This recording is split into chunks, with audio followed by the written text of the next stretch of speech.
Welcome to the CEO Lawyer Podcast. I'm your host, Ali Awad, the CEO Lawyer, with my co-host, Yusuf Kroma. This is the show where we talk about law, life, and business. Now let's get started. So today, I just wanted it to be an introductory show. I want to tell you a little bit about my story and why I decided to become the CEO Lawyer. But before we get into all that, I want to introduce my man, Yusuf Kroma, who we've actually known each other for a couple of years. I'm going to let him take the stage for a little bit, tell you a little bit about himself. All right, this is your brother Yusuf Kroma, writer, author, spoken word artist. I recently joined the Ali Awad CEO Lawyer team, and I'm really excited. I grew up in Philadelphia, PA, went to LaSalle University, studied leadership and global understanding, graduated from Al-Azhar, and now I'm making it happen with the team, and I'm excited to be building and supporting my brother Ali. And we have the CEO Lawyer Podcast, the dopest podcast in the universe. None like it. I have to make that clear before, Well, I mean, it's all about your interview skills, you know what I'm saying? So we got to go in and let's just get right to it, man. Excellent. People have asked me this question. So we talk to a lot of lawyers, and we teach lawyers how to build virtual law firms, get them up to 8 figures. We obviously run a personal injury law firm. And one of the questions that I've gotten was, how do I attract someone like you? Because you're our PR director. Public relations is a very important thing for any business. You're essentially going to be the community builder, the organizer. You're the guy that gets things done in the face of the organization on a community outreach level. So this is a question that came up, which was, how does a law firm owner or an entrepreneur or a business owner attract someone like you with your talents to be able to help them grow? And I wanted to ask you that before we got into all the other questions. Yeah, definitely. So, for me, it was a no-brainer. They say that success attracts success, and greatness mirrors greatness. So when I saw you and what you were building, I saw like a vision for myself in that part of the big picture. And after one conversation with you, I know that you're a man that is loyal to your team, that you make good on your promises, and it shows in your work ethic, and it shows in your name. So once it was a no-brainer for me. Once I saw that, I knew that I have talents that I can contribute to a bigger picture. That, if you want, as you said before in a recent quote, that if you want to go fast, go alone, but if you want to go far, go together. So I know that we will be stronger together as a team. So I know that you are big on business models and talent acquisition. How did you go about structuring your business in a way I can, tennis it back to you in a way that does attract, talented people? So what would you advise entrepreneurs or CEOs, people that are looking to attract great talent to their organization? What do you think they should do for someone like you to feel like, you know what, I can be a part of this organization, I want to grow with them? What should they be doing before they get someone like you? The first thing is to have your ducks aligned in a row. Like, you don't want to be in the building phase necessarily and trying to attract great talent. When you get there, you're still trying to get your stuff together.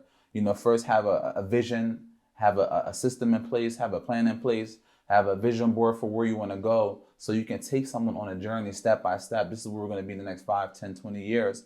And then even if it is in your initial stages, in your mind where you're going to go. And if somebody has the intelligence and is a visionary, they will be like, okay, I can take this journey with you, and to be completely honest and transparent and not sell somebody dreams that you can't, that you can't deliver on. So I'll say that's the first step. And also, a lot of people are shy about winning, shy about greatness. Yeah. So humility, sometimes it can be a shackle, because if you're not showing that you're winning, you won't attract other winners.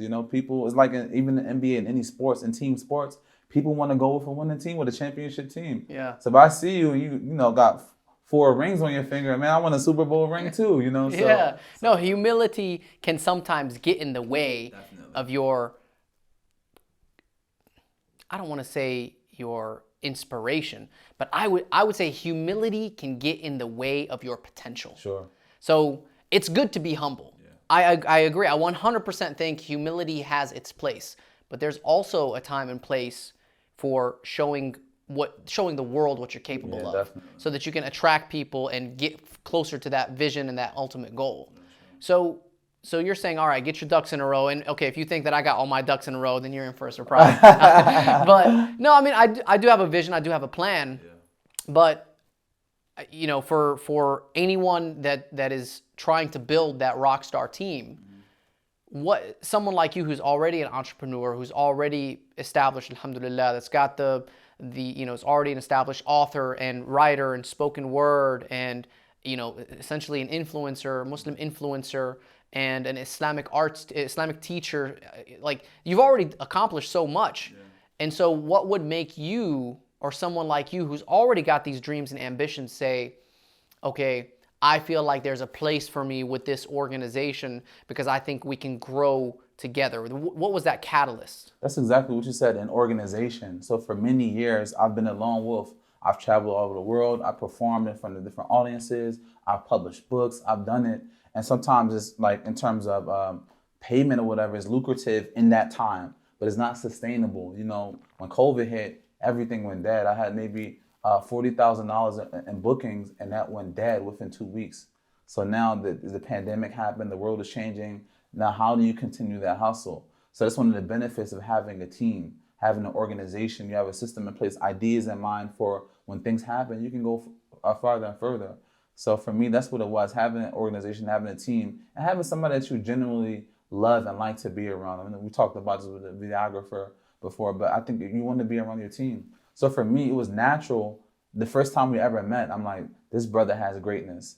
So sometimes this, as the Prophet ﷺ, he talks about in a hadith that there are two types of friends or two types of companions. You have a friend that's like a perfumer and a friend that's like a blacksmith.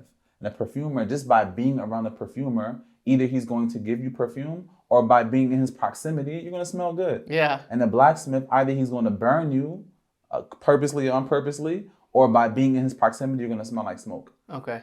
So having somebody that's great, that's focused and has a drive, it's going to rub off on you. So be a perfumer. Be a perfumer.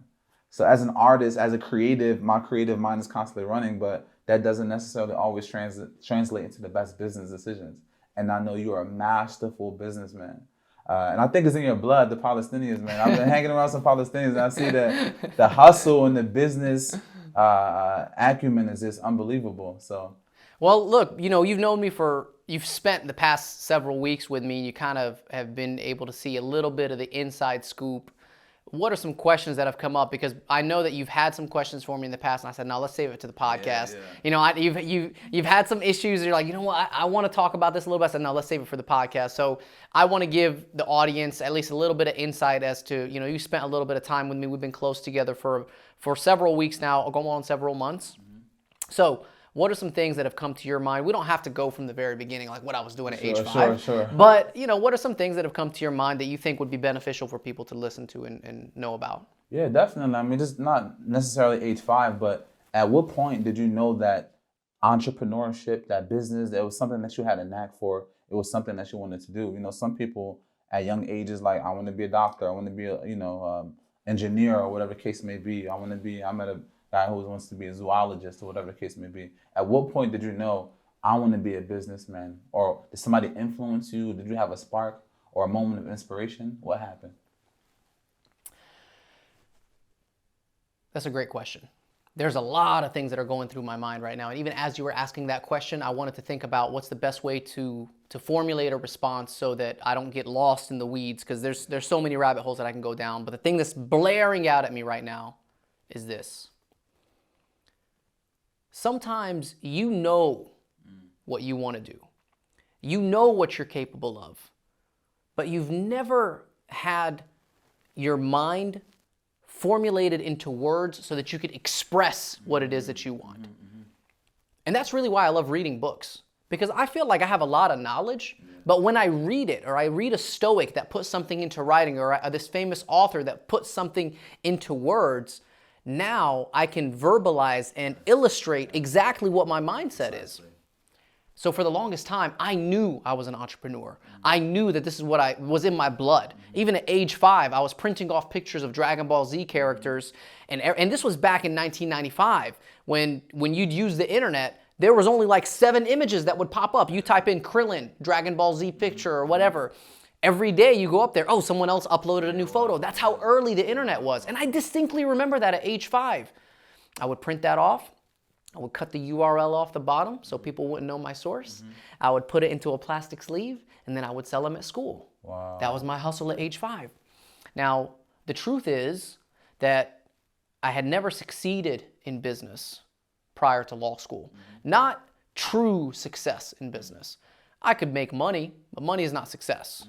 Having a system in place that could allow you to live your life and spend as much time as you want doing whatever you want with whomever you want while your finances are still taking care of themselves, that's financial success. So it's not working for your money, but letting your money work for you. And so the reason I say that is because up until about age 26, 27, the person that was my number one supporter, the person that I thought was going to always have my back no matter what, didn't believe in me as an entrepreneur. And it was my mom. And I, from that moment, not from the first time she told me this, but from all of the moments and opportunities that she gave me to tell me, روح اشتغل بشهادتك, like go and work with your degree. Don't go and try to start your own business, because we had never been successful in business. So she's coming from a place of love and telling me like, hey, you're my son, I'm looking out for you. I want you to work with your degree because that's the safe zone. And I know that successful lawyers and and accountants and doctors go and work with a big company, and then that's how they become successful. Because you got your retirement plan, you've got your benefits, you've got your salary that's there for you, you've got all of these additional incentives included in your employment. And she wanted that for me. But I came of the approach, why can't I be the one that builds that company? Why do I have to go and work for someone in that company when I can be the one that builds that organization? And so the truth is, there was never a spark or an inspiration that led me towards entrepreneurship. It was a culmination of feeling like no one really believed in me, so I had to believe in me. And things changed when I bought my mom a brand new Benz. Of course, yeah. When I got her for Mother's Day, it was in May 2018, I went to the Mercedes dealership, and wallah al-azim, bro, I have so many stories where I feel like God was directly trying to tell me this is the right thing to do, especially when it came down to situations where I was taking care of my family. One of them was when I was at the Mercedes dealership. I was in the process of signing the paperwork to get my mom this brand new Mercedes. And the reason for the Mercedes, we can talk about that at another show. I want you to ask me about the Mercedes story. Why is it so significant? Because there's a story for it, okay? You got to write these down. All right. While I was at the dealership, I got a call on a case that I had been working on for about 18, 20 months. This case was rejected by another law firm. And usually when a case is rejected or turned down, it means there's no money there. Sure. I investigated the case and I thought, you know what? It's worth fighting for this client because I think there's something there. And I felt like maybe we're going to walk away with $0. We might get somewhat of an offer, but I expected it to settle for zero. Like in terms of our expected settlement calculations, I put it at zero because I like, anything that comes in is going to be good. Yeah. I got an offer on that case while I was at the Mercedes dealership. Wow. The offer was 3 times more than the value of the car. Wow. While I was at the dealership. It was a sign. It was a sign. It was like, you're going to get rewarded immediately, not in the hereafter, but immediately for taking care of your parents. And we have this phrase that we live by where paradise lies beneath the feet of your mothers. So I knew that I wanted to take care of my mom. But what I didn't realize was I got something so much more valuable, which was her belief in me as an entrepreneur. And so I always like to say, no one will believe in you. No one will believe in you unless you believe in you. Once you start believing in yourself and you genuinely have a plan of action, you know what it's going to take, and you execute, then other people are going to follow in that dream. And so after I did that and I got her the new car, things kind of started shaking out and started getting a little bit easier. And I would say that, another big catalyst was working for someone that did not take care of me. So I worked as an attorney from 2015 to 2017 before I started my law firm. For about 14 months, I worked for this law firm, and they would never pay me my bonuses. They would put me in situations where I was doing way more than I was expected to do, and I wouldn't get paid for it. I was basically doing the job of 5 people. I was the #1 performer in the entire law firm. I was bringing in more cases than everyone else. And I just felt like I was getting nickel and dimed every step of the way. Yeah. And the straw that literally broke the camel's back Me being Arab, we like to talk about camels. But the straw that broke the camel's back was I drove 50 miles one way to go to a hearing for court. And it wasn't my hearing, it was his hearing that he forgot about. He just needed me to fill in. So I drove all the way over there. And when I got there, I was looking at the docket and they were saying, okay, well, there's no hearing today. Oh my God. I'm like, what happened? He said, oh man, I totally forgot. It got postponed. I said, okay, well, I have the company card. Can I fill up gas and drive back? He's like, sure. So I went to the gas station and I spent like 20, 30 bucks in gas. And then I bought one chicken biscuit and a coffee. It's like $3.18. And when I got back, he started bitching me out for spending the $3 on the coffee and and I'm like, look, man, I'm putting wear and tear on my car. And I'm driving 100 miles round trip for a hearing that I wasn't even supposed to go to. He didn't value. He knew the price of everything but the value of nothing. And so I'm really thankful for that opportunity to work there because I learned how not to treat people. And maybe the reason why I wasn't successful as an entrepreneur before I became a lawyer was because I didn't know how to work with people. I didn't know how to treat people. I didn't know how to take care of my employees and my team. I didn't know how to incentivize them properly. I didn't know how to communicate with them properly. I didn't know what mattered to other people. And so only when you live in those shoes, and I'm not too far detached and too far removed from being poor. I know what it's like to be hungry. I know what it's like to have your lights cut off. I know what it's like to have to take furniture from the side of the road because you don't want to spend any money because you need to keep your costs down. I know what it's like to live with a roommate spending $300 a month in rent. I know what it's like to build a multi-million-dollar business from the trunk of your car and be constantly paranoid that if you get in an accident, you can lose your entire business. I know what that's like. And so I live my life and my business moves understanding that I need to take care of those around me because if you want to go far, you have to go with a team. If you want to go fast, you go by yourself. And I want to go far. And that's why I'm an entrepreneur. Okay, so leading up to this decision, I'm an entrepreneur. Before you get into law school, I want to know what are some of the things that transition you into going to law school? I know you're a man of many talents. I know you ran different businesses. Yeah. You talk about tire shop, selling rims, so I want to know that process, that journey, because a lot of people see you now as a successful CEO and you make it look so easy, but a lot of people don't know the backstory that leads up to the success. Like, what were some of the knit and grit, the trials and tribulations that got you here today? Okay, I'm going to share something here that I don't think anyone has really heard, or I've never really explained it fully. And it's so important that you understand timing in business. And timing in life. If you're too early on something, you could go broke before it materializes. And if you're too late on something, you could have just missed the wave. Now, it's better to be a little too late than too early because with enough grit and money and fortitude and relentlessness, you can catch up. But if you're too early, you might run out of resources before things happen because you can't time the market. Timing was the main reason why I think the CEO lawyer brand and my company got to where it was. Because in 2016, I was looking at the state of the legal industry and there was no legal influencer.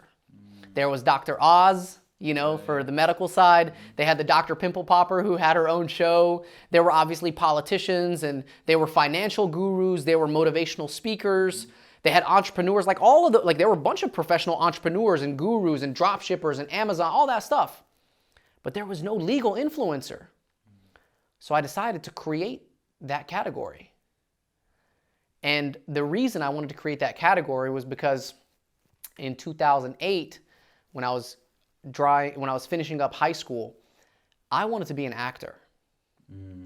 My whole life, up until I got to college, I just wanted to be an actor. I wanted to be in Hollywood movies. I wanted to be in front of the camera. I wanted to be the action. I have a black belt, so I know I can, do some karate moves and be exciting.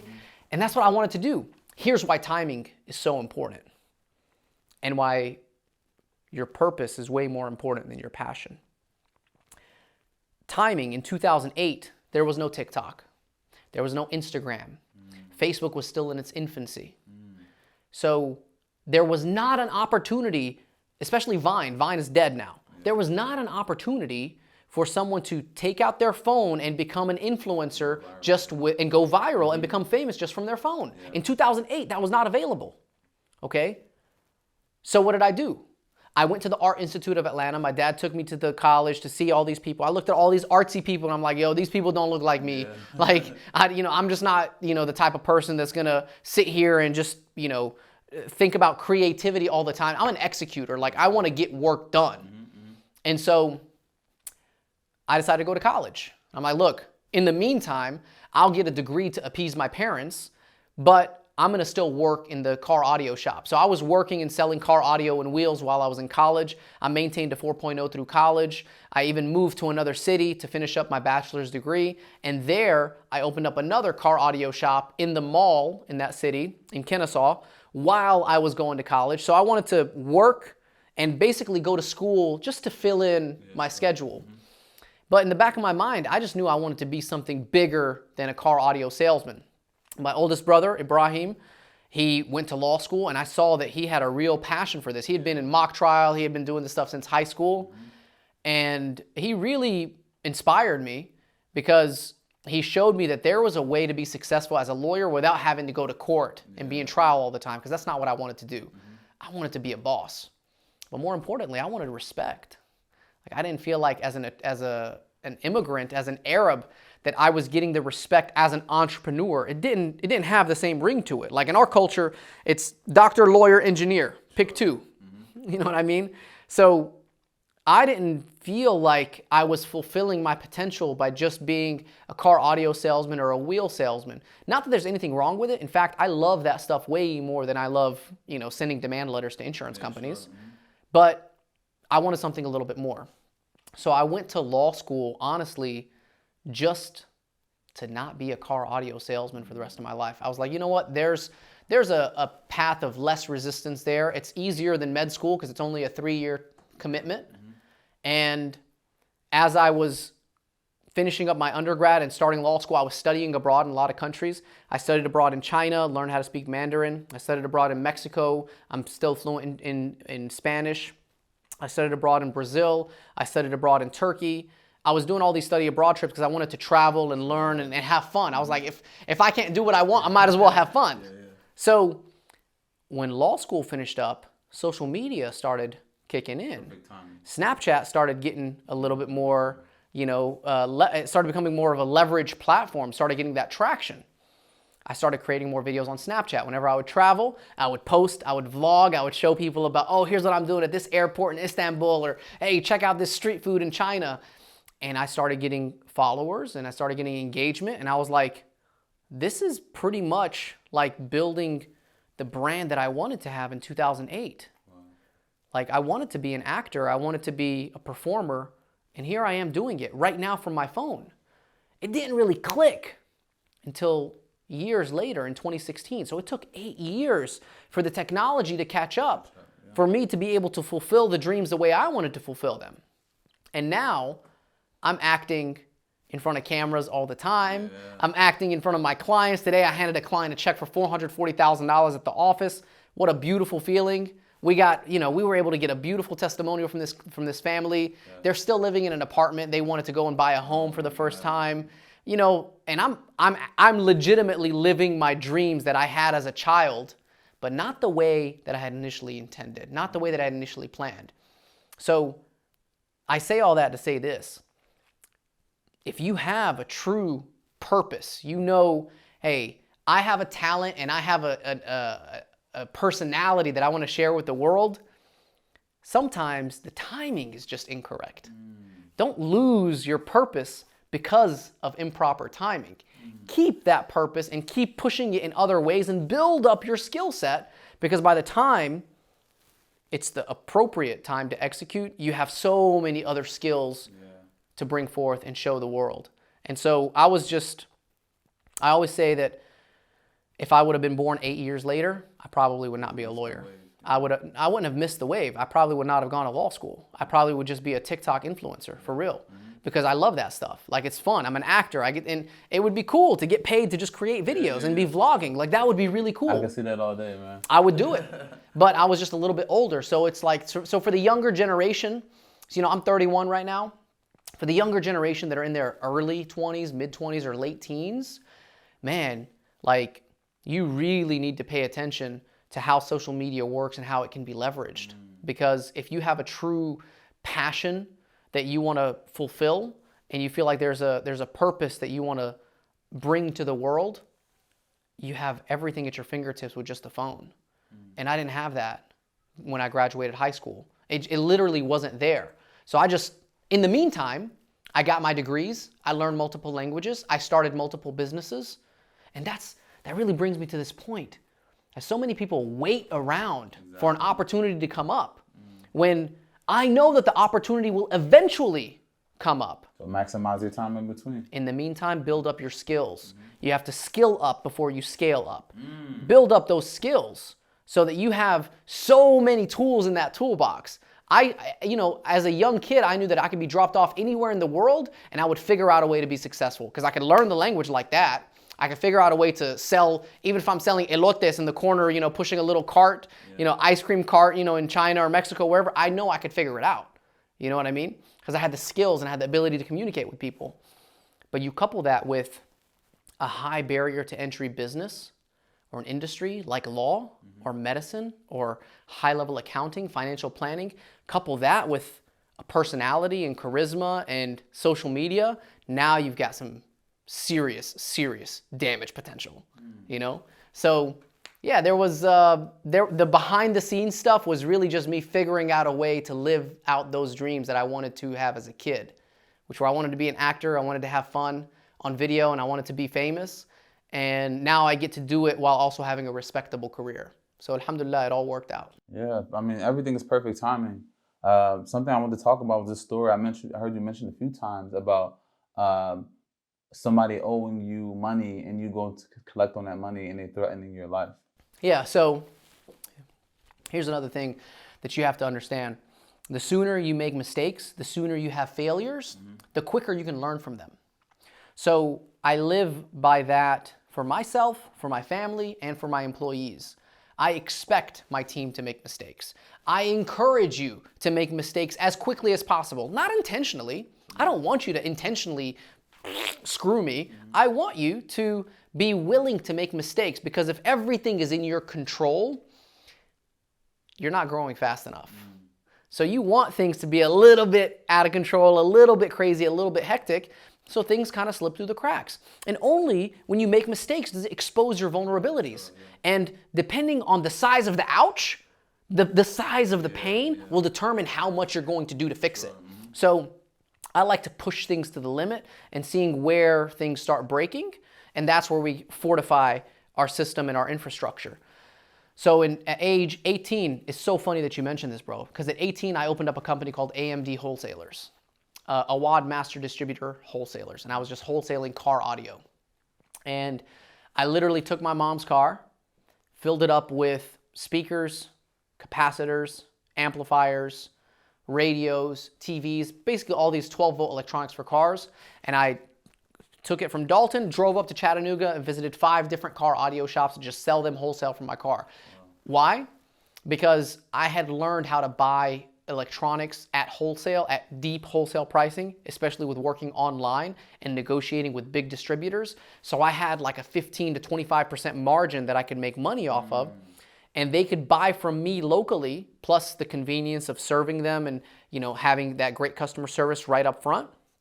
It would make more sense for them to buy from me. So the crazy thing was, when I started AMD Wholesalers, I asked a friend of mine from high school, hey man, how about we partner up on this business? Okay. This is in high school? This is in high school, yeah. Oh yeah, senior year in high school. How about we partner up on this business? I set up an email for him.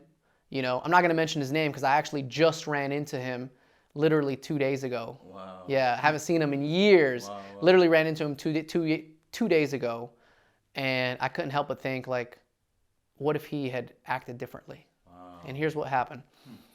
The day we were planning on going to see all of these distributors, the day I had my car loaded up with all the electronics, the amplifiers, the capacitors, the radios, the TVs, everything, the day that we were supposed to start our business and go and get that money, he ditched out on me.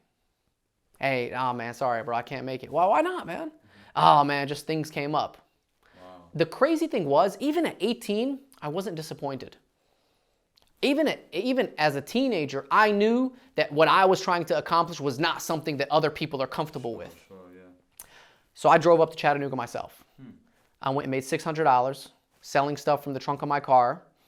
And I quickly realized after one return, like one person bought a TV and then they installed it incorrectly and they asked for a return, I realized that the wholesale business is not a business that I wanted to be in. Sure. Unless you do big quantities. You can't go and make $60 off of a $600 sale and spend $20 in gas and spend your entire day. It's just not a smart business decision.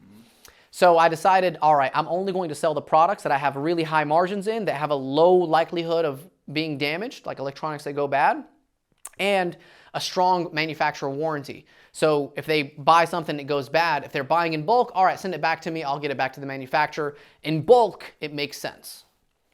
So I got the attention of this car audio shop in New Orleans. And they were like, yo, we like your stuff. We want to buy this brand that you have, because I was the exclusive distributor for this brand. Remind me to tell you about Elf Audio and how we bought an entire company from China. It's a crazy story. I did it when I was like 17 with my brothers. We bought this Elf Audio equipment. And the first time I went, I loaded up my truck. I went with my dad and we drove to New Orleans. Actually, I went with my brother too. We drove to New Orleans from Georgia with a truckload of car audio. And when we got there, I actually sold a set of those speakers for $1,000 for one of their customers. Wow. Their cost was like $60. I had these speakers. I said, look, I'm going to sell these to you for $60. Let me talk to the customer and I'll sell it to them for $1,000, because that's how much they're worth. Cool, man. We made the sale. His installer started installing it. They're like, all right, okay, I can see that you guys have, good stuff, so we're going to buy it. And these are literally Palestinian Muslims that I was doing business with. We literally prayed side by side, went to the mosque together. They gave me a bunch of checks and, went home, cashed the checks, everything was good. They postponed the checks, because that's kind of how we did business, right? Like, hey, I can't pay you 20 grand right now, but I can pay you 2 grand a week for the next 10 weeks. Cool, run it, I trust you. That's how you build credit with businesses. Sure, yeah. Same way that credit cards do it. It's just a little bit more, modernized and processed, right? So a few months later, they want to make another order. I go down, this time I go by myself. Load up the car, $25,000 worth of merchandise, maybe like 27. But I know that they paid me, I think like $2,000 when I got there. They gave me all these checks, everything was good, okay, cool, assalamu alaikum, went back home, deposited the first check, and it bounced. Yo, what's going on? Hey man, sorry bro, that account actually got, shut down. I'm gonna send you some new checks. Okay, well, so what's the deal? You just gave me a bunch of checks from an account that was closed. Oh no, my bad bro, I got you, don't even worry about it. Okay, a week goes by. Hey man, we got that account open back up, man. Go ahead and deposit that other check. All right, I deposited the check, boom. Non-sufficient funds, another $35 fee. Like man, at this point I'm losing money. Exactly, yeah. They dragged me along, they strung me along for months. I remember telling him on the phone, hey bro, I feel like you're conning me here, And he got so angry. He was like, man, you calling me a con artist? Nah, man, fuck you, all this stuff, blah, blah, blah. Like he went off on me. I'm like, bro, I thought we were brothers, we were Muslims, what's going on? And now all of a sudden it switched up. He went all gangster on me. He was like, yeah, come back here, I'll pull a bullet in your head. And that's when I realized I don't want to be in the car audio business anymore. In fact, I don't want to be in any business where a check can bounce. I don't want to do anything where my work may not get paid. And so from that point on, I really try to spend time in businesses where there was a high likelihood that I'm going to get paid in full, and the returns are very, very low. And that's where I started doing a lot more in e-commerce sales. Okay. So I started selling stuff on eBay, online, on the website that was just, hey, it's one and done deal, final sale. We give you a really, really good discount. It's guaranteed that it works, but there's no likelihood that you're going to be able to return it. If there is a return, very, very slim chance. So I could eat that cost if it were ever to happen. So from age like 19 to 22, I'm learning how to hustle, learning how to do different businesses, trying to figure out what I wanted. And I know that you had this question too about how do you decide what to do if you have all these tasks and if you have all these like skills and everything, how do you decide what to do?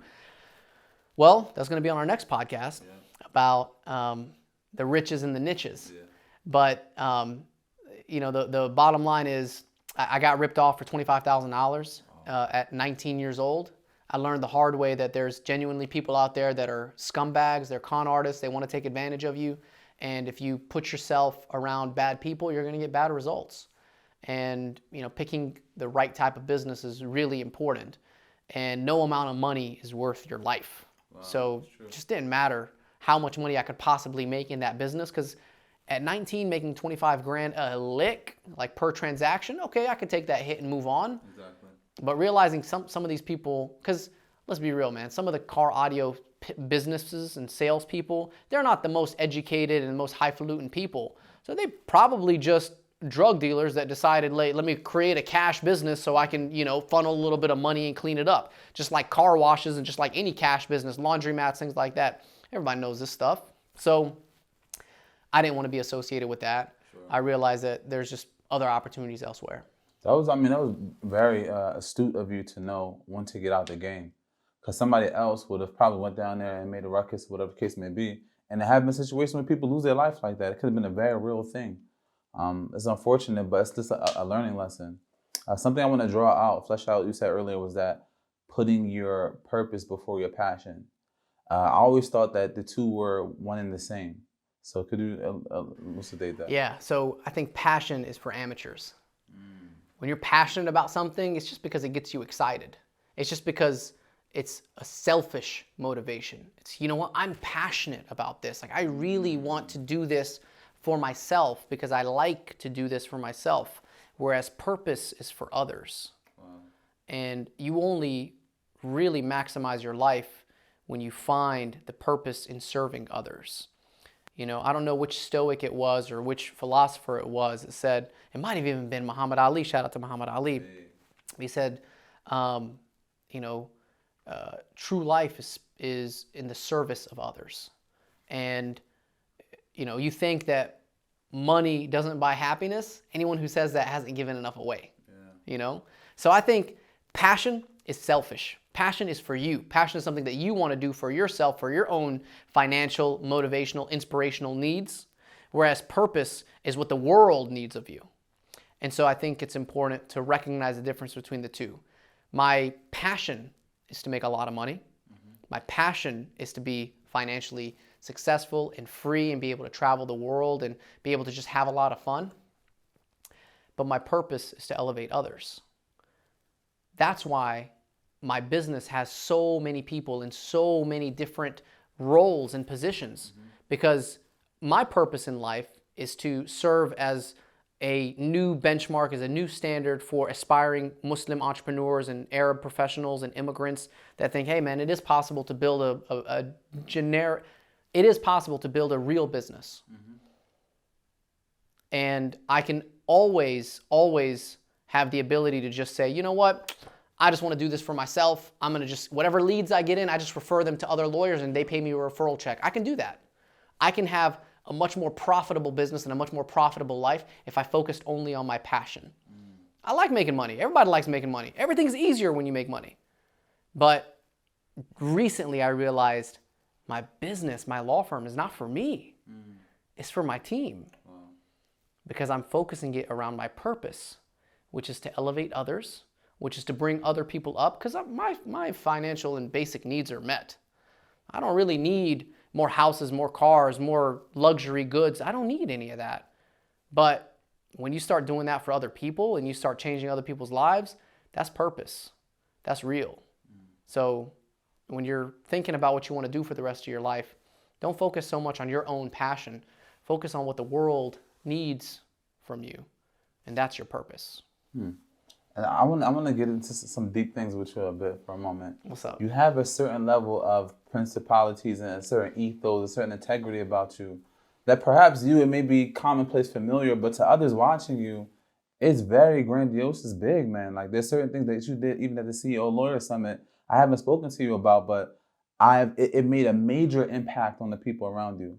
One thing in particular was when there was like alcohol brought into the summit, and you made an announcement in front of what another lawyer told me is the who's of lawyers with $1 million, $1 billion firms, these great individuals, and tell them like, we're not doing this here. And this is a moral decision for me. Even somebody as me that's trained in the background of Islamic law and all the other stuff, I may not have the fortitude to just step up there and say, yo, we're not doing that. For me, I can say personally, I'm good off that. I'm not going to indulge in that. But what gives you I don't even know what's the terminology for it, just to stand up there and say, listen, this is who I am. I'm unapologetic about my beliefs. I'm not going to shy away from even being Palestinian, being Muslim, and being Ali Awad. This is who I am. I know many people who in your position become very shy and meek to speak about what their purpose is, what their beliefs are, what their principles are. So what makes you this way? It's great to have strong faith. I use my religion as my guideline, right? But honestly, it's actually simpler than that. I just look at it and say, would my mom be proud of this? Wow. That's it. That's what makes it easier. And now it's even easier because I'm married and I live with my wife. And so what would make my wife proud? You know, what would make my son proud? What would make my family proud? You know, we're Muslim, we're Palestinian. My son is half Syrian. What would make my family proud? And it just so happens to be the same thing that would make God proud of me, you know, as a servant. And that was really it. Like, I felt so embarrassed when they were rolling the carts of alcohol into the summit because I thought I made it crystal clear that I'm not paying for any alcohol. I don't endorse it. I'm not even allowed to touch it. So why are you rolling this in? They said, oh, well, you paid for the servers, you paid for the bartenders, but, you know, it's a cash bar. I'm like, well, if I paid for the bartenders, that means I helped pay for this. So I don't even want to have the look of it being associated with me. Even if I didn't pay for it, I said, get everything out. It doesn't matter what it costs, doesn't matter what it... Because look, man, if you don't stand up for something, you're going to fall for anything. Anything is going to make you fall. And so I didn't feel like that was just me being me. Like, I didn't feel like, oh man, I'm doing this for the culture.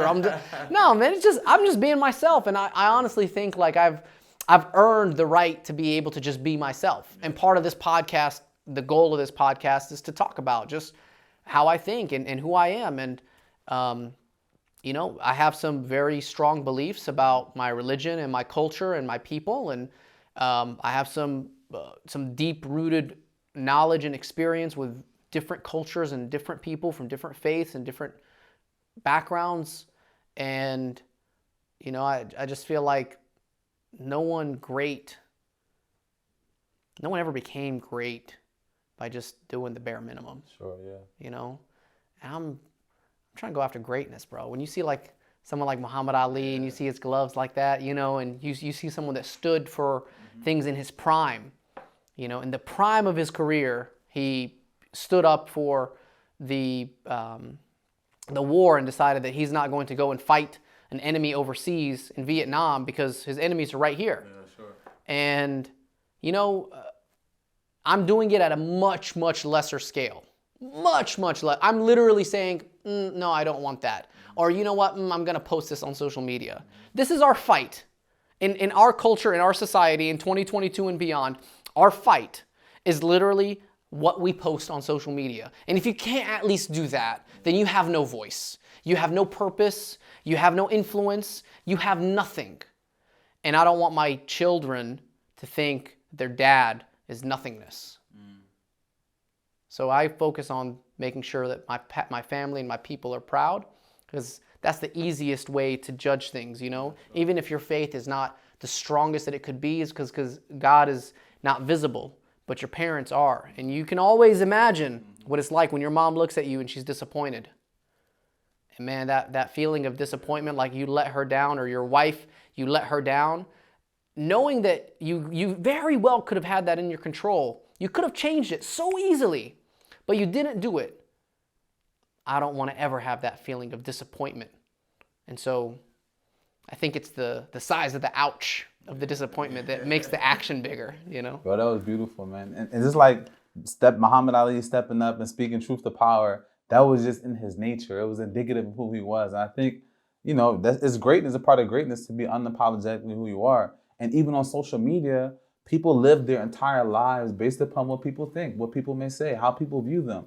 So having disappointment in you, letting somebody down, it's a big deal. Yeah. You know, like, you know, so it's a big deal. So to be like, I've earned a right to be unapologetically who I am, that's major. You know, in our society, in our, you know, with what we know we're not on Muhammad Ali level, but that's something great, man. Alhamdulillah. So yeah, and I was listening to other people speak about that, and it was a big deal, man. Well, I actually did it the first time in 2019 at a much smaller scale. So I'm gonna tell you a little bit about when things actually matter, be prepared for them. Yeah. And sometimes that means starting smaller. Every major company, every major organization, every major influencer, athlete, celebrity, pick anything that's the greatest ever at what they did. They all started small. So Amazon started, he got a loan from his dad for 300 grand, right? Apple started from the garage. Like this is still humble beginnings for a multi-trillion-dollar business. But the CEO lawyer started from the trunk of my car, February 13th, 2017. The CEO Lawyer Summit, the first one was October of 2019, where I had maybe 50 or 70 people that I had invited locally, and some flew in from other states. And so when I did the first private dinner, I made it clear, because in front of a group of 20, 30 people, it's easy to make that declaration, hey, this is who I am and I'm unapologetic about it. So when the time came to do that in front of hundreds of people, I had the confidence. I knew this is what I did last time, and it worked. And this is what I'm going to do again. So inshallah, next time when I have thousands or tens of thousands of people, I'm even going to be more unapologetic. I'm going to scream it from the mountaintops, because I always look at this in terms of what I post on social, what I act, what I say. Will the good outweigh the bad? I know I'm going to get some backlash. I know there's going to be people that are going to think I'm being cheap, or, oh, this is not someone I want to do business with. I've even seen people say, hey, if I can't grab a few drinks with someone and get them to unwind, then I don't trust them. Sure, that's the culture. Yeah. But look, man, I'm sorry that that's how you feel. But I promise you, even if I were to drink, I'm going to be the same exact person, probably just louder. So I don't need any sort of substance or inebriation to change me.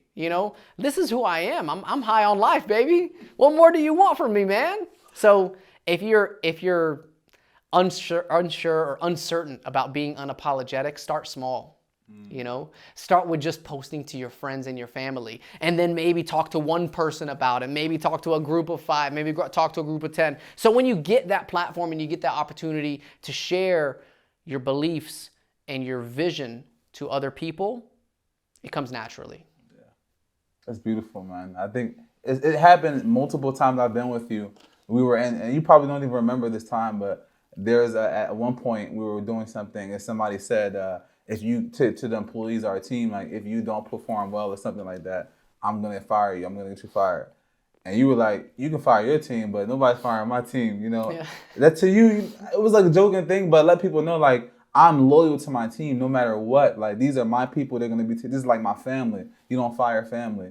So just like those little moments of integrity, not letting anything slip through the cracks, I think it's profound. It's a profound character to have. And I think it's a reason for success, for creating a culture. Because it's one thing to attract talent to people. It's another thing to be able to keep them with the system and culture that you have. I think you attract good talent with money. Yeah. I think you attract people initially with money and with the benefits. So benefits, compensation, incentives, all in one package, right? So even if your starting salary is not that high, I can show you a path over the next 3 to 5 years where you can make an obnoxious amount of money. So you attract someone with that, because people really are financially motivated. Mm-hmm. You attract people with money, but you keep them with culture. Mm-hmm. So if you have a good culture, you have systems for education, continued learning and training and development of people, and you realize you're in the personal development space, you take care of your people, they're going to stay. You don't even have to worry about them going somewhere else. In fact, you can even make them famous. You can make all of your team members famous, and they're going to be loyal to you. And if you realize that someone has a potential to start their own business or do something, you know what you do? You inspire them and you motivate them and you tell them you're going to be their first customer. I had one of my best paralegals last year quit and start their own used car business. So what do? We throw them a going away party, a new business party, because that's what I would have wanted people to do for me, bro, come on, man. Like we're in this together. You know what I mean? And if we had this conversation with you, I know that you're not going to be with me forever. I know that. I know what your personality is like. I know what your potential is, bro. I know that you're probably going to give me maybe like 3 years. That'd be great. 5 would be amazing, but maybe 3. During those 3 years, we have to work towards building a system and an organization and a company that you can take and run with if you want it. But I know that you're going to eventually get to a point where you're like, okay, I've tapped out in the type of knowledge and resources and benefit that I get from being here. Now it's time for me to spread my wings and try my own thing. So I recognize that. I said, you know what? How about you just give me a couple of years, just work with me, help me build this thing up, and I promise you, I'm going to take care of you. If you want to build the digital donation infrastructure and the nonprofit donation campaigns that I want to have for all of the mosques and nonprofit organizations in the country, and we can have hundreds of millions and billions of dollars worth of donations and impacts run through that organization, you can have it. But let's build it together. Because the law firm is just the first successful business that I've had. It's not the only one, God willing. It's just the first. And I'm only going to get better at starting businesses, identifying talent, finding the right people to fill in these roles. And this is an experiment. I'm trying this. I'm trying out, hey, what's it like? Let's just try this for a couple of years and see what happens. Because I'm starting to think of things in long term. 5 years, 10 years, 20 years. What's it going to be like if we work together for a few years and 10 years down the road? Are you going to be the type of person that I'm going to be very thankful that I helped you and kind of uplifted you? Or are you going to be the type of person that's going to take advantage of me and backstab me? I would rather invest in people and have a small likelihood that it can blow up in my face versus investing in them and then they stick around and they impact the world at a massive scale. And that's what I see in you, bro. Appreciate that, man. I see the same thing in you, actually. And that's why I'm here, man, building with you. It's a beautiful thing. I know a lot, coming from my background, a lot of times we have the talent, we have the creativity, you see that in the particular African-American community, but the resources aren't there and the know-how isn't there. So I know as also, a son of an immigrant, where did you pick up on these skills that would allow you to be a successful businessman? A lot of the time, the conversations I have with my colleagues that are, if talent was to be monetized, there would be trillionaires, brilliant individuals, creative, can come up with the most amazing pieces, comedy, poets, singers. But artists is the starving artist life. We're broke because we have all this talent, but how do we monetize that? And I think we can go on to the next episode talking about niches and things of this nature. But where did you hone and learn this business acumen? Like you talk about so haphazard, like, oh yeah, at 18, I built this company. At 17, I was buying and selling, and you had this business structure and business model. Where did you get that from? Is it reading? Is it influenced by some people in your life? Where did you pick up on these skills? So I'm actually going to keep this for another episode because that next podcast is going to talk about the practice versus the business. So I'm writing this down. There's a huge difference between the practice of what you do and the business of what you do. There's a difference between the practice of medicine and the business of medicine. The practice of accounting, the business of accounting. The practice of art and the business of art. The practice of law and the business of law. And so it's really important to identify whether you're a practitioner or whether you're the business person. And so just to kind of like give you a little teaser, some people are just practitioners and they're not good salespeople, they're not good business people, they're not good talent acquirers. They just know how to do the work really, really well and that's it. That's great, but that's not enough because you can be the best practitioner in the world. You could be the best artist, you could be the best writer, you could be the best poet, you could be the best house builder in the world. But if no one knows about you, then you're not the best. Yeah. That's it. So understanding whether you're in the practice of something or the business of something is huge. So we're going to have an entire show on just the practice of in the business because I think that's going to be a really important differentiation for the people that are great practitioners. Sometimes you need to partner up with those business people that are like-minded, or not like-minded, but actually, complete opposite-minded. And then sometimes you just need to acquire those skills so that you can build a team around you.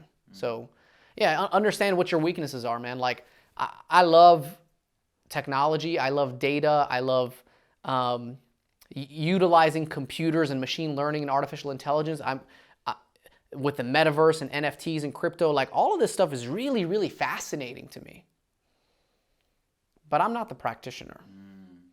No, I'm the guy that's just going to learn just enough to be able to assemble the right team in the right places and let it roll. So, what's crazy for me is that I've been over the past 10 years around like extremely successful people, like, millionaires, some billionaires. And they all think the same way, speak the same way.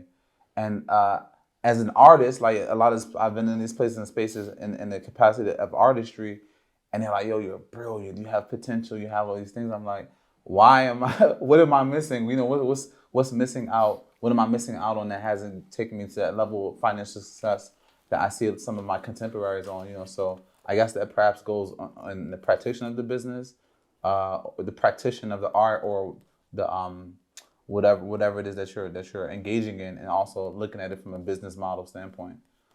And how do you consolidate that in your mind? Because I could see you clearly, you have a bit of artistry as well, like acting, the way you speak, a charisma, but how do you sort of, you know, prioritize one over the other? Like, no, I'm going to be a CEO as opposed to a litigator. I'm not going to be in court every day engaging in it because it may look fun, it may, whatever the case may be, but it's not lucrative. Well, there are certain industries that are financially lucrative, and then there are other industries that you just can't make money in. And you just have to make sure that the passions that you have aren't all going to lead you to, you know, being poor. You need to have some passions, and that's why purpose is important, you know. But you need to have some passions that make you money, and then you need to learn how to sell. Honestly, I'll give you the blueprint. It's very simple. Learn how to sell a very difficult product or service on a commission-only basis. That's how you succeed in business. You need to learn how to sell shit to a toilet. You need to sell ice to an Eskimo. You need to learn how to sell. Really exceptional salespeople have a superpower of persuasion. Yeah. I really genuinely believe that I have the ability to persuade people at such deep levels that it's almost a superpower. Wow. And I actually tone it down because I can kind of tell when someone needs something, when I want to help them with something. And some people make bad decisions because they're not educated. They just don't know any better. Some people you can very easily persuade to buy something that they don't need. And when I realized that I had this superpower, honestly, that's what kind of took me out of the car audio business even more. Because I was selling stuff that was a luxury that you don't really need. And I got so good at sales that I could talk to you for a few minutes and know exactly how much money was in your pocket. Wow. And so many times I would literally go up to the cash register, ring you up, and all the money you took out was exactly what the total was. Wow. I have so many situations like that because I could read people. I can feel the way that you talk and the way that you respond, how much of it is bullshit and how much of it is this guy got real money. And so I felt like that superpower was being wasted in an industry where, as much as I enjoyed it, it could have been dangerous. Because there were so many people that would come in during tax season, they would blow $4 or $5 grand on a new set of rims, and then come back a few weeks later and say, hey man, I ran out of money, can you buy my stuff back? And me being a business person, it's like, okay, well, I can't pay you retail for what, but I'll buy it at closeout wholesale pricing. They'll come back and buy this and sell me the same stuff that they bought a few weeks prior. So I realized that I wasn't doing a service for the community. Like, this was a superpower. I wanted to use it for good. Yeah, wow. And, you know, there are salespeople that don't realize their potential. There are exceptional salespeople, and they stay in an industry that isn't really benefiting society. So I've been in groups of professional salespeople, and if some of those salespeople became lawyers, man, they would just take over. You know what I mean? And so I'm happy that I was able to pivot and realize that if it doesn't make me feel good on the inside, then I don't want to sell it. And that's really another very important point, which is, in order to sell successfully, you have to believe in your product or service so much that if the person doesn't buy from you, you genuinely feel sorry for them. You're like, I cannot believe that I am going to let you go without buying this product or service because you really, really need it. Yeah. I believe in this product so much that I cannot allow you to not buy it. That's how I feel about being a personal injury lawyer. Because I genuinely feel like no matter who I talk to, I'm not going to take your case unless I know I'm going to add value to your case. And this podcast is not about personal injury. It's just law, life, and business. But because I built that confidence, I can sell literally anyone on my services without even trying, because they can feel the confidence. You can't fake that confidence. So for artists, I say you need to have confidence in asking for money, confidence in valuing your product or your service. Hey, if I'm gonna draw a mural for you, how much, what's the going rate? $5,000? All right, my price is 10. Why are you 10? Because I'm the best. I promise you, when you make that first sale, everything gets easier. You gotta make that first sale. Get comfortable with the uncomfortable, and then keep pushing it. I was selling tickets to my event for 10 grand. Yeah, sure. Isn't that crazy? It is crazy. $10,000 to attend a summit to learn from a lawyer when most CLEs are like $50 or $100. Why would I pay 10 grand to come? Because I'm the best. Yep. And the value was there, man. More than $10,000 in value. So next year is going to be 15. Yep. And we're going to keep pushing it. The first year I did speak with CEO lawyer, it was like $500 an hour. Then I bumped it up to $1,000, then $1,500. Now I think it's $3,000 an hour to talk to me. Why? Because the value's there, because I'm the best. I know I don't have to sell you on it. You don't want it? Don't worry about it. Just leave it alone and come back next year when the price is double. Because yesterday's price ain't today's price. Today's price. And artists need to have that same sort of confidence. I have the same back and forth with one of the guys on my team. He's a web developer. And he quit his job making 6 figures to go and start his own company. And then he does a lot of our web development, and he's very shy about asking for money. And I get so angry with him because I'm like, and I'm going to close with this because this went on for a long time, but here's how I think about sales and about the work that you do. If you are an expert in your field and someone does not buy from you, then you have failed at serving your community. You have to genuinely feel like you've failed yourself and your community because someone did not get the best of the best. Wow.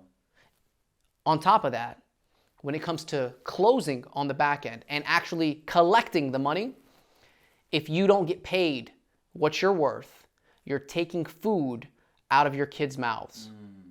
You're taking money out of your family's pockets, out of your family's bank account, out of your ability to support your family, take them to college and everything, because you didn't collect on that money.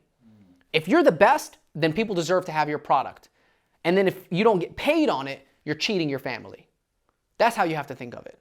So no, I don't care about the extra $5 or $10 because I used to plug tires when I was 8 years old. Someone come in, they get a nail on the side of the road. Yeah, I'll come and plug your tire, give me the $5. If they paid me $4, it wasn't about, oh, can I actually do $4? No, it's about the idea. It's about the principle. It's the principle. Like, I have a price. I know what I'm worth. I know my value. I don't need to discount it. Go somewhere else if you think that my service is not worth that much or my product is not worth that much. But if you don't pay me what I deserve and what I earned, you're taking money out of my family's pockets. And I'm not going to let you do that. Wow. So if you're an artist, build the confidence in your skills before you start selling. And when you start selling, make sure that no matter what you collect on the principle, not because you need the money. It's the principle about collecting because that's how you value your product and service. Eventually, by doing more than what you get paid to do, you will eventually get paid more for what you do. Do more in the beginning. You might not be able to get that much money, but eventually you'll get paid more. That's it. That's the wrap. And I think this is not for artists, man. That's for any service-based industry, man. Because you could be a data scientist or whatever the case may be, but if you don't have that mentality, that mindset, and I think we need to get into like an CEO lawyer mastermind, just to take people to another level of consciousness. Yeah, you're gonna need to write that down. No, well, look, I have like 4 or 5 different topics that we're gonna do. I mean, we're not gonna have time to do any more of these, but I did want to just kind of like get this going, talk a little bit about the story, about what's going on behind my mind, and now I'm gonna post this on social. And if anyone has any questions, I want them to kind of ask them. If you have any ideas, let me know. But this is giving me a lot of inspiration about things that I want to discuss. And I'm going to get better at it. Like this show, I'm sure is a little rough. The first edition, look, I know that this podcast that we're doing right now is probably not going to get millions and tens of millions of views. I know there's not going to be people going crazy about the content and be like, oh man, this is so exceptional. This guy's on another level. But here's the thing. I'm doing it. We're doing it. Putting myself out there, We're going to try to get better at this. I promise you, the next one is going to get cleaner. It's going to get a little tighter. We're going to get a nicer studio. We're going to get some better props. We're going to get some higher quality mics, cameras, lights, all that stuff. We're going to get better. But your first edition and your first run of anything that you do, if it's perfectly buttoned up, you launch too late. You can't be perfect because perfect never gets done. Done is better than perfect because perfect never gets done. I'm Ali Awad, the CEO Lawyer, with my man Yusuf Kroma. Thank you guys for joining us on the CEO Lawyer podcast. And next time, we're going to dive deep into some serious conversations about why you might be great, but you're still broke, the practice versus the business, how to find riches in the niches and identifying that niche, how to build your brand. There's so many topics that we got coming through. You can get all the legal advice videos and all this other content on my other social channels, but this podcast is to talk about law, life, and business. I'm Ali Awad, the CEO Lawyer, with my man Yusuf Kroma. Thank you guys so much. We'll see you next time.